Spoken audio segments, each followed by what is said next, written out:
Were you excited to throw a first pitch at a Mets game? Yes.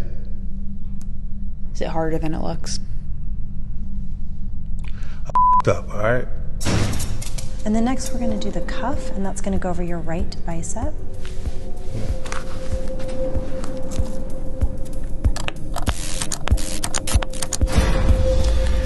Is your birth name Curtis Jackson? Yes. Do you go by 50 Cent? Yes. Are you 46 years old? Yes. Are you about to take a lie detector test? Yes. Are you nervous? No.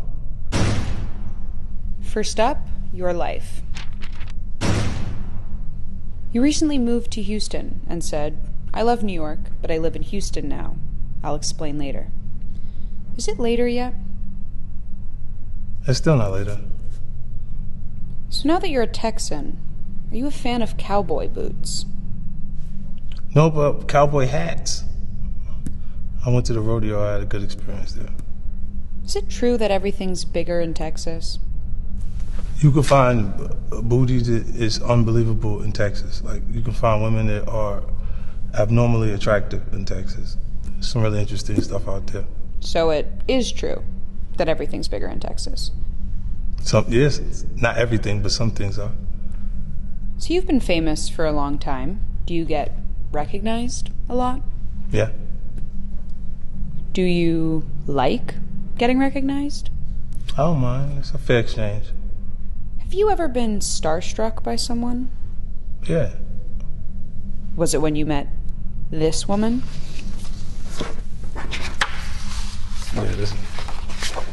This was definitely one of the moments. Do you remember what you two were giggling about? Well, just the experience, the game.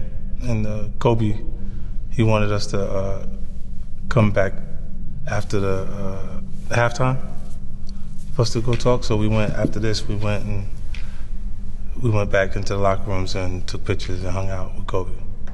You can get a little spicy on your Instagram. Do you write all your captions? A lot of them, yeah. Do you read your DMs? Sometimes, not a lot. Like, I look through. Sam, is that true? That's true. Have you ever slid into someone's DMs? Yes. Can you tell us who? Nope. Did it work? What kind of shit is we could? Why I'm volunteering to do this? No, yeah. Most of the time it works. Does it work more often than it doesn't work? Yeah. So, you follow Eminem on Instagram, but he doesn't follow anyone. Right. Does that bother you? No. He's the biggest rap artist in the world. You don't have to follow anyone. You don't need. I follow him because I want to keep up with what he's doing. Do you wish that he followed you? No, he texts me personally. You grew up in Queens. Does that mean you're a Mets fan? Yes. Were you excited to throw a first pitch at a Mets game? Yes. Is it harder than it looks? Up, all right? I do a bad pitch. I practice. I looked real good rehearsing, and then when I got in front of everybody and I do it, I like to kill the damn cameraman. Next up, dating and relationships. You once said that the most important quality of a partner is that she has her own direction and ideas. Do you still feel that way? Yes. You think a sense of humor is an important quality in a relationship? Absolutely. Do you think you're funny? Sometimes, yeah. Are you funnier than this woman? No. Not quite as funny as Chelsea. So speaking of Chelsea, you're still friendly with her.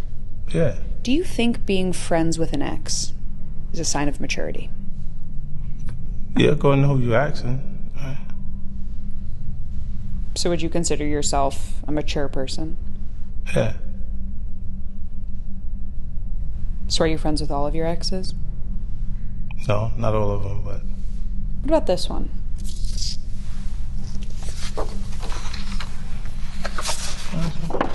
I don't have a problem with her. Is there someone that you think was a relationship that got away from you? I think that's every relationship, ain't it? If at the point you feel like you're in the actual relationship you're going to be in, and then it turns into something that not necessarily what you thought it was, or, that's everybody. In your 2003 song, 21 Questions, you ask 21 questions to find out if your girlfriend really loves you. Have you asked these questions to your current girlfriend? No, but she's heard the song. So how do you know if she'd still love you in a hoopty? I didn't make that mandatory for those questions to be asked and answered in a relationship. It was just a song. Next up, career. You also wrote a song called High All the Time, but you don't actually smoke. Right. Do you always lie in your songs? Well, I was high all the time, but everybody else was smoking around me. Is it true that you once asked Snoop Dogg to stop smoking weed on set? Yeah. He said, leave me the alone, 50, this is legal. So it didn't work. No, I asked him chill, but he gonna do what he gonna do. He gonna smoke it anyway. Do you think there's anyone who smokes more weed than Snoop? Wiz Khalifa, maybe? He's telling the truth. In your song Into Club, you write, "You can find me in the club, bottle full of bub." Is the bottle actually full of bub? When it first opened, yeah. Is it not full of ginger ale? I've filled champagne bottles with ginger ale. So technically that song is also a lie. Are there any other tracks you lied in? Yeah, there's points that you say things because you being creative, you create. Was it even Shorty's birthday? Every day is someone who you can make reference to as Shorty. Birthday. That's true. Kanye West moved into an Atlanta stadium to finish his latest album. Mm-hmm. Was that a stunt? Yeah, absolutely. To sleep in the arena? Yeah. Do you think that was a bigger stunt than his presidential campaign? I don't think anything is bigger than that, the presidential campaign. In your book, you discuss a tip you learned from Bruce Willis that helps you take control in meetings. Are you using any of those techniques right now? No, I'm just relaxing. But the thing that I said in the book was he's very soft-spoken. So he makes people come to him. They start to leaning over the table to try and hear what he's saying. And he's kind of controlling the room by just delivering it nonchalantly and being low at the volume when you're talking to people. Because he knows he's already number one on the call sheet in the center of the project. They all want to know what he's saying, so that he draws them to him. Do you think I could be using some of those techniques right now? That's what you're doing. It's my last question. Did you lie at any point during this lie detector test, and we didn't catch you? No. He is telling the truth. Thank you. All right.